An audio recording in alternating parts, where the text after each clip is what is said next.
Hey, so welcome back to the channel. Backpack guys on the run. Feel the fire burst inside. Breaking through the night like sun. Watch him as he hits his stride.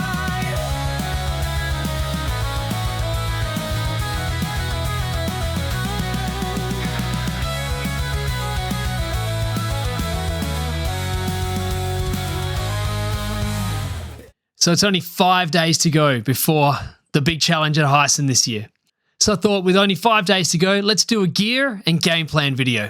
So just a quick one to show you what I'm taking, what I'll be using, and how I'll be going about this crazy challenge.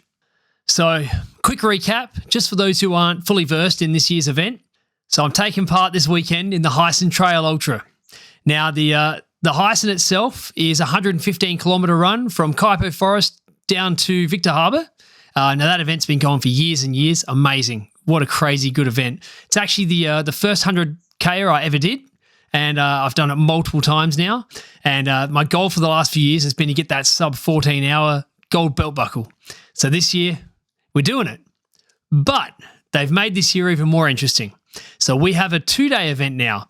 The second day, they're calling it the double tour miler, which means that you run the 115Ks on the first day, and on the second day, you do just over 50 kilometres along the Deep Creek section of the Heysen Trail. So that adds a whole new element. If nothing else, it just means I need more stuff and a better game plan to make sure I can succeed at both. So for the 115K, day one on Saturday, everything will be the same kind of game plans as I've done in the past, but just trying to refine everything, make everything just a little bit better. I've got my pack ready to go. This is it here. So I use the Solomon ADV 12. Great pack. Love it. Really comfortable. Allows me to carry all my stuff. Plenty of space in the back and space in the front for pockets of gear, drink bottles, lots of stuff. Now I've already got this one pretty much pre-packed with all the mandatory gear because if there's one thing you don't want to do at an Ultra Series event, don't forget mandatory gear or else you're out. You don't get to do the event. So I've pre-packaged almost all the important gear, so I've got everything I need to go for. I will carry multiple drink flasks, so I won't go through all the mandatory gear, but I'll throw it up on here. So that is the list from the Ultra Series website that shows you all the things you have to carry. It's pretty much the same every event, so that doesn't really change heavily, but that's already all in here. The one thing I wanted to show you that I am carrying on the mandatory gear, lights. Now, a lot of people carry a headlight. I don't like headlights. I find they block my vision a bit, and I don't find I've got as good spatial awareness. So I use a waist light. Now, I've been doing that for a few years now, and it's done really well for me. So it's been in the game plan for quite a few years now to get myself a much better waist light, so I can use that for the really good overnight events. But Heysen doesn't include a lot of nighttime running. And if I hit that goal time, well, then I won't be dealing with the nighttime very much at all. So it's only going to be the early morning and maybe a little bit in the evening. So I haven't worried about going through anything flash for a light. So I've got a very simple waist light. It's actually my belt that I've used for the Backyard Ultra events with just a light attached to it. And I've got a backup light in my backpack. So I'll make sure I've always got 2 lights with me and some spare batteries. Along with my pack and gear, I'll also obviously be filming everything. So I thought I'd give you a quick breakdown of the gear that I use for filming. On my head, as you've seen in a million videos, I do wear a GoPro. So I've got the GoPro, I've got multiple batteries, so I do carry spare batteries with me as well. But that's the staple for the first person view. I also carry with me the Insta360 X4. That's funny, I'm filming this on an Insta360 and the screen woke up when I said its name. So I carry the X4 as my 360 camera. That way I can get cool points of view, different angles from different spots. I have the hard case on it in case it does get a drop, which has happened. I've got the selfie stick, goes quite long on there. I do have lights for this, but once again, not going to be running in the dark very much, so I don't think we're going to worry about lights. I think we'll just get the best footage we can in the early morning light and in the evening light. Other than that, the rest of the daytime light, it's more than enough. And this is the little pack that I do put in my backpack. So in here, I do carry spare battery and memory card for the X4, spare battery for the GoPro, and some spare batteries for my headlamps. So that's just a little battery pack, so I know where they're kept, because battery changes on the run suck. So I try to make them as easy as possible. Having a pack that's separately stored in there just means they're easy to find. Now, one of the things that I won't be using for Heysen, my poles. Now, I did use them for the Ultra Adelaide 100 miler. They were amazing. They did such a good job. I'm really glad I took them with me. For that 100-mile distance, absolutely, poles are so worth it. But even though this is 100 miles of running at this event, because it's the 2 days, and because I do have that rest time in between, provided I run quick enough, I don't believe poles are going to be the thing I need. Now, Heysen is tough. Heysen has some elevation, but it's not the most technical trail. A lot of the run is done on dirt roads, farm trails, main roads. It's all over the place. So I just don't think poles are really on the agenda, and I've been able to pull out just over 15 hours without poles in the past. So I think with the fitness, the game plan and everything else, I don't believe poles are going to be as necessary this year. So we're going to leave the poles at home, just one less thing for me to worry about. And with the filming, I do find the poles take away from the filming a little bit, but keep an eye out for my Ultra Adelaide 100 mile video coming soon, because that you get to see me using poles for a good chunk of time, and you get to see how I get to use them as well. Now, we've talked about some of the gear I'm carrying, but let's talk about some of the gear that Beck will have with her while she's crewing me. This here is kind of the emergency box. Most of the stuff in here I shouldn't need on the day, but if I need it, I'll be glad we've got it. So Beck will be carrying this with her. In here is really just a whole collection of stuff that I would use. So these are really handy for blisters and foot issues, that kind of stuff. They're little pads that I can strap on my feet that will just help keep things hydrated, stop things from cracking and wearing out as quickly. In here, I've got a whole bunch of stuff. So we've got sunscreen, we've got Vaseline, we've got magnesium oil, little things like batteries, tape, a flashing red light, because if I'm going to run during the night, I do like to have a red light behind me as well so people can see me from a distance. Because of last year's issue, which if you haven't seen it yet, go back and watch my video of last year's Heysen event, and I had the ankle injury. I do carry a brace that I use around my ankle, which is quite handy, along with bandages and bits and pieces that could come in handy. If I end up running in the cold, some little hand warmers. They're just little chemical heat pads, really handy to stick in your hand, in your gloves, in your pockets, keep you warm. Once again, probably not needed, but nice to have them. And some of the creams that I like to use for recovery: Voltaren, Heridoid. I have a bunch of Band-Aids, all the things that I should not have to use at all if things go to plan, but I'd rather have them than not. So that's always been a really important game plan, is you'd rather have it and not need it than not have it and need it. Also just got a little bin full of goodies, things that I might need along the way, some extra drink flasks. I do have things like the Voltaren, the Heridoid cream, and kind of a staple in my packs and a staple in a lot of things I do, wipes. It's amazing how I had no idea how good wipes were until I started having kids. Those things come in handy for everything. So I always take some wipes with me. They'll go in my pack with me because you just never know. So your hands get sticky from gels and different drink products, maybe food, or you may have to do a quick special stop out in the bush somewhere. A packet of wipes makes a huge difference. Now, obviously, I'll still carry a mobile phone. I'll have my shocks. So there's a range of other bits and pieces I'll carry with me, but that's the actual gear that will get me through the run. Now that we've talked about some of the kind of functional gear, let's talk about what I'm wearing. Day one, simple greys as just the base clothing. Nice lightweight t-shirt. I have a long sleeve grey t-shirt as well that I'll take with me, but hopefully I won't need to wear it. I do get quite warm and I stay warm enough out on the runs anyway. So it's mandatory to wear a high-vis vest for the Heysen Trail. So I will be making sure that the bright colours stand out. But we're going to wear the orange buff hat. And the reason we're going to wear the orange buff hat is we're going to wear orange high-vis for the day. So that's going to be my high-vis vest for the event. So orange and orange. I like to colour code a bit. We've got a couple pairs of socks. So one pair to start with, one pair to change into at about the 80k mark.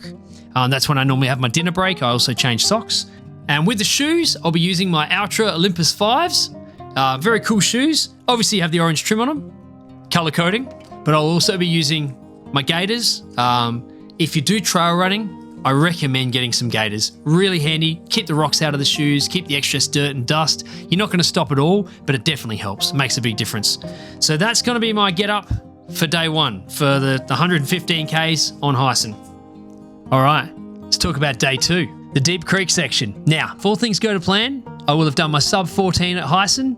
I will be tired and sore. I will be going home and resting. I will be hitting my body up with lots of those bits and pieces that I talked about, my magnesium oil. I'll be using Voltaren, Heridoid cream, getting the legs, the feet, everything good overnight, have a good rest. And then I wake up in the morning and we put on a different outfit.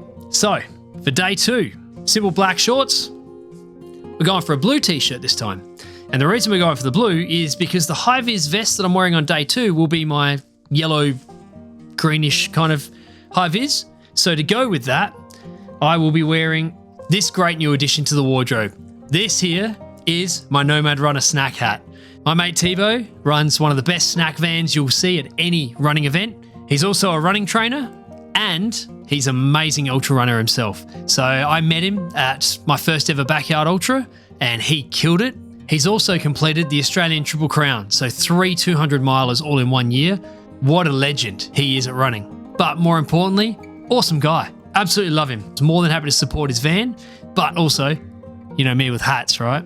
So I thought that's going to go nicely. A bit of yellow on there, some blue to go with the t-shirt. So that's my color coding there. And then, once again, socks, some different colored trail gaiters. I thought we'll go for some nice colored ones here from Groovy Gators. She makes some amazing stuff. And then for the shoes, I'm going for a different pair of my Outras, the Outra Timp 4s. So these, great trail shoe, good grip, but also a little bit more snug, a little bit more comfortable. I think probably a little bit more solid a sole, so a bit more padding, which could be really handy with my feet being a bit more sore on day 2. So we're going to go for those. And obviously the color helps as well. Blue, blue, blue. The yellows, color coding. Looks good on camera. So the wisdom of a good crew chief came out again while I was organizing this gear. She said, why don't you take a second pair of socks? I know it's only a 50K and you probably don't need them, but what if you do? What if your feet are saturated and you just want to change it somewhere along the way? Spare set of socks. Because that sock change can make such a difference. Of all my ultras, changing shoes, changing socks has made some big differences over the years. So another pair of shoes. These are another pair of Olympuses. So my Ultra Olympus 4s.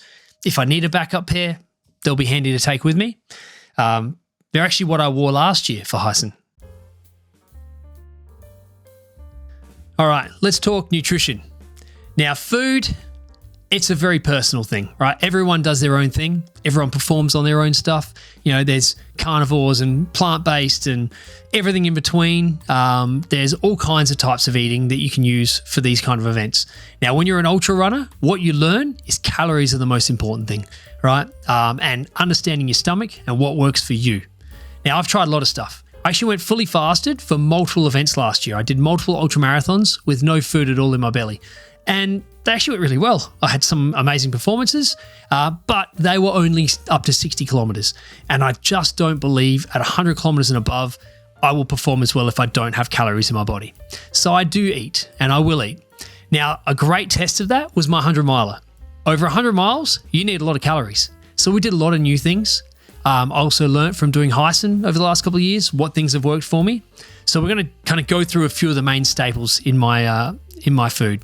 Now, I will take some gels. I will take some fruit bars. I will take a few other things that will always be in my pack just in case I need them.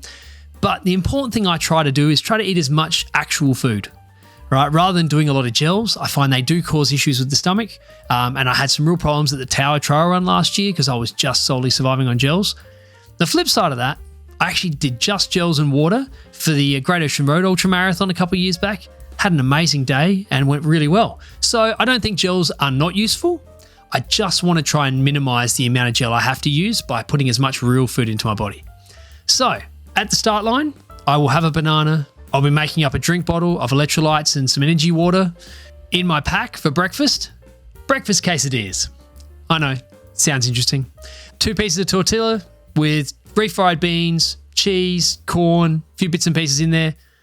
Toast that on both sides, cut them into quarters, pop them in a baggie, and then I carry them in my pack with me. Great way to get some energy in. It's real food. My body's happy with it. I used that for both Ultra Adelaide last year and for Heysen. They went really well. So there'll be a staple with me in that first initial part of the run. Beck and I are still game planning exactly how we're going to handle the first and second aid station, but she may not meet me at the first aid station. She might be busy organising some other things for me, in which case we may not see her till the second aid station. But when she meets me, she'll be bringing me the greatest running companion from a nutrition point of view that I've ever had, my breakfast smoothie. So go back and have a look. I have the recipe of that breakfast smoothie early on in my videos, but it is absolutely a staple in my life. I drink it most mornings after my morning runs and before I get to work, and it helped get me through my first 100 miler at Ultra Adelaide. So Beck met me at about 60 kilometers into the run with one of those smoothies. I sculled down a huge amount of that. That got me up some tough hills and over some sections, and then I drank a little bit more of it at about the 80k mark, and that gave me so much energy, so much nutrition, protein, carbs, heaps of energy. So great way to get me through. So she'll definitely be meeting me with one of those. So for later in the day, she'll be bringing me probably either burrito or some sushi. I'll let her kind of work out which one is easiest for her to get at the time. But I have enjoyed some sushi on a few runs over the years. Full of rice, carbs, energy, depending on what other ingredients are in there, some great flavor, you need that different flavor. Have a lot of sweet stuff on these runs, so something savory works really nicely. So a great dinner snack to get me through that last section of the Heysen. And let's talk about some of the little snacks along the way. If you watched last year's Heysen video, you would have seen me drinking some chia pudding cups. Oh, they are the best. So they're just little cups with chia seeds, soy milk, some lemon juice, maybe a little bit of salt, and some maple syrup to add a bit of sweetness to it. And we just mix that up with enough liquid in there that don't become too solid, so I can just drink it down at an aid station. So we'll make a bunch of those, pretty much one of them at every aid station. Just gives me so much energy. There's also some different tabs that we take, so a lot of electrolyte tabs, magnesium if the muscles are getting a bit sore, and then also Voost and some of those kind of brands, they make some really nice tabs with some extra energy in them. So I'll have a few of those ready to go for me as well. And so the game plan is every aid station, fresh drink bottles. Even if I haven't finished them, we just switch them out with a fresh set. So I know I'm good to go with fresh drinks, and I know how much I'm drinking then, so I can get kind of on top of keeping the fluids up. There are some unmanned aid stations along the way, so I will be carrying at least some of my own nutrition if Beck can't meet me. But when she's there with me, I'll be having some pretty amazing food and some great stuff to give me energy. Now, the aid stations themselves, they'll be quick. We're going to do quick station stops this time around. So one of my best performances to date was Ultra Adelaide 2023. Go and check out that video when you get a chance. It's a good one. But it was an amazing event. And one of the keys to that being such a good performance was I didn't stop much. When I got to aid stations, John would meet me there. I would switch out some food and bits and pieces, and I would get going again. And I think it's that continuous movement that I'm attuned for that worked really well for me. So with Heysen this year, I'm not going to be sitting down much. I won't be stopping. I'll be doing my best to just stay on the feet and just keep moving. Barring any injuries or anything like that, I should be able to pull that off nicely. And that will keep me moving. That will keep me going and keep the energy flowing. The most important part is just that I switch out foods and drinks and make sure I'm fully hydrated and got plenty of nutrition to keep me moving. There is one thing that's become a bit of a staple for ultra marathons for me over the years. My mate Harley started this tradition. We used to stop after an ultra and get a cheeseburger from McDonald's. Now, what happened was I've learnt they're actually really handy during the run. So at Ultra Adelaide this year at the 100 miler, I actually ate quite a few cheeseburgers along the way just to give me that extra energy. There's heaps of calories in them. Now, I'm not promoting eating a lot of fast food in general life, but when you're in the middle of an ultra marathon where you're burning a lot of calories, it's a great way to get lots of calories in. So Beck will probably meet me with a few cheeseburgers later in the evening just to give me some extra boost while I'm running. I can just grab it, go, keep running with a cheeseburger in my hand, and it's a great way to get some extra calories in. And it's savory. So it takes away from that sweetness that I'm getting from a lot of the extra snack foods. So McDonald's cheeseburgers, they fueled me for a 100 miler. I think they'll help with this one as well. Now, there's a whole lot of other stuff that I could snack on. There's a whole lot of other things that I'll take just as possible snacks, but that's the main gist of the food that I'm going to be eating along the way. So when I get back in under 14 hours, I'll then have a nice big dinner. I'll put down as many calories as I can before I get a good sleep. And then when I wake up in the morning, first thing I have in the morning will probably be some cereal, some bananas, just a good wake up breakfast to get me going. and hopefully another one of those breakfast smoothies. Give me that energy I need for day 2. So it gives you kind of just a general gist of what I'll be eating. I do have a tendency not to eat enough food, so I'm pushing myself more and more to eat. And I think that really worked on the 100 miler. So I'll be focusing on getting the nutrition in and eating a lot better for this run, because I'll need the energy, because no matter how I feel at the end of the run on day 1, I still got to get out there on day 2 and run. So I have to make sure I've recouped as much of that energy as I can. So as much food and as many calories as I can put back into my body over the course of that gap between the 2 events, that will help. But the goal will be to not deplete myself too much on the 115K by eating as much as I can during that run, so I will have more energy for day 2. One thing that we should probably talk about, game plan. So the game plan. Now, obviously I've got a goal for day 1. Day 1 is sub 14 hours. So to do that, I have to stay pretty consistent with my pace. I love the concept of negative splits, but I'm not a negative split runner. I haven't been able to successfully pull off negative splits comfortably yet, but where I go out too hard sometimes and finish weak, I have started to even that out. I'm starting to become a lot more even a runner. So it means the same speed from the beginning to the end, which is on the trend towards the negative split. So I will be focusing on kind of that consistent even run this time around. The important thing with Heysen is that predominantly it's downhill at the end.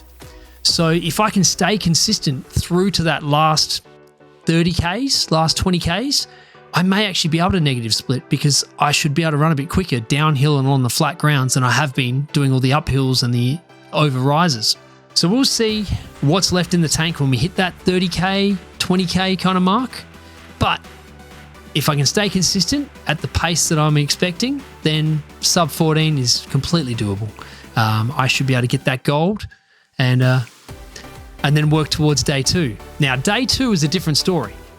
The goal, obviously, initially was the sub 14. When they announced the 2-day event with the double 2 miler option to do the Deep Creek section on day 2, well, I couldn't say no, especially because I've done the 100 mile Ultra Adelaide this year, and I'm going to get that extra trophy if I can do the 2 of them in the 1 year. So I wanted to make sure I did that. It's meant that I've had to game plan the Heysen the way I wanted to do it, but keep in mind that I'm going to run the second day on day 2, another ultra marathon. So for the second day, I'll be honest with you, it's whatever's left in the tank. I'll give it my all. I will give it everything I've got on day 2. Obviously, I'll be a bit more sore. I won't be as quick, but I've got a 10-hour cutoff. 10 hours to do a 54K ultra marathon, completely doable.